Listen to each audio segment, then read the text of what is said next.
नमस्कार, खबर समय जगत में आपका स्वागत है। मैं हर्षिता जौहरी। आइए नजर डालते हैं देश प्रदेश से जुड़ी तमाम खबरों पर। मंत्रिमंडल विस्तार की चर्चा के बीच मुख्यमंत्री शिवराज सिंह के दिल्ली जाने पर पूर्व मंत्री पीसी शर्मा ने कहा कि अभी राज्यपाल की तबीयत ठीक नहीं है, वह वेंटिलेटर पर हैं। पहले उनका स्वास्थ्य ठीक होने की चिंता सरकार को करनी चाहिए। इस बीच मंत्रिमंडल के विस्तार की चर्चा करना बेईमानी है। इसके साथ ही लगातार 15 दिनों से पेट्रोल डीजल के दाम बढ़ रहे हैं, जबकि इंटरनेशनल मार्केट में तेल के दाम लगातार कम हो रहे हैं। ये सीधे सीधे जनता की जेबों पर डाका डालने वाली बात है। कोरोना महामारी की वजह से जिन लोगों का काम नहीं बचा, बेरोजगार हो गए, बिजली के बढ़े हुए बिल आ रहे हैं और ऐसे में डीजल पेट्रोल के दाम बढ़ाना जनता के साथ अन्याय है और कांग्रेस पार्टी इसका विरोध करती है। इसके साथ ही गुजरात, पंजाब समेत 7 राज्यों ने रोड टैक्स माफ़ किया है।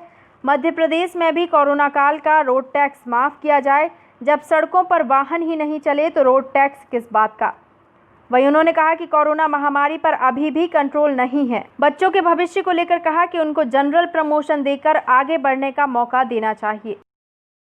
जबकि इंटरनेशनल मार्केट में क्रूड ऑयल के भाव आधे से भी कम हो गए हैं, लगातार कम हो रहे हैं।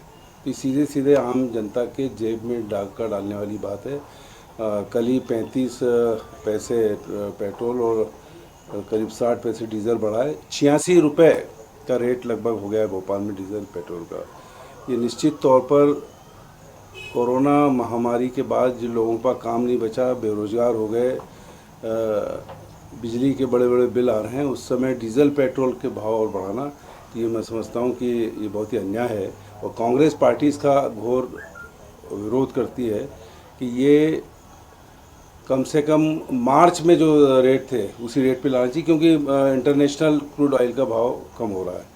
दूसरी बात बार बार आ रही स्कूल की। एक तो मैंने कहा पहले भी कि राजस्थान और छत्तीसगढ़ में ट्यूशन भी अप्रैल, मई और जून की माफ़ हुई है, वो ट्यूशन भी माफ़ होना चाहिए। दूसरा ऑनलाइन का अगर वो होता है, कंसेंट देते हैं तो ऑनलाइन में मैं समझता हूँ कोई दिक्कत नहीं होना चाहिए। ऑनलाइन बाकी जगह भी चल रही है, ये पढ़ाई तो जब तक की जाना चाहिए, नहीं तो क्या होगा कि बच्चे घर में बैठे बैठे आइडल हो जाएंगे, दूसरे गेम खेलेंगे। इसलिए अगर पढ़ाई का ऑनलाइन होता, अगर पेरेंट्स कंसेंट देते हैं और एक्सपर्ट्स कंसेंट देते हैं तो किया जाना चाहिए। दूसरी बात, 7 स्टेट ने जो पब्लिक ट्रांसपोर्ट है, चाहे वो बसेस हों या टैक्सीज़ हों, जो बंद रही 3 महीने, उस पर टैक्स माफ़ किया है 7 राज्यों ने, जिसमें छत्तीसगढ़, राजस्थान, पंजाब सभी हैं।